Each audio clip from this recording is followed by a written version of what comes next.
everyone. I am Perlin Barrientos. And I am Mary Joyce Chisa. And we are here to interview Jenny, a grade 11 student, about his favorite Filipino singer. So, first of all, Jenny, my first question is, which Filipino singer do you enjoy listening to and why? For me, my favorite Filipino singer is Moira de la Torre. She is one of the greatest musicians that I know, and she is also a singer-songwriter.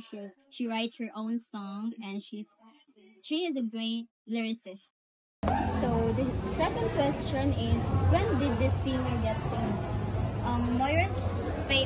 She became famous on her era like Gatiti Botico. It's a P-pop love song that really naka-famous din siya sa tibok Philippines gali, and daghan og kanang mas ni-idolize na niya ingat. I'm one of them po. So, third question, like, which of the singer's song would you like to hear? Favorite.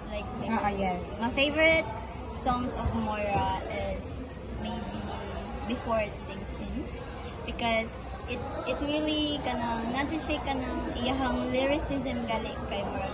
It made an impact on me sad personally, because the lyrics sa song niya is relatable gali, and some of the parts that in verses kay relate to siya sa akong personal life and sa akong mga experience niya Before It Sinks In. So, who wrote the song lyrics? Like the Before It Sinks In. So, Yes. it was Moira herself. Thank you so much, Miss Jenny. So, thank you for watching, guys. Mwah!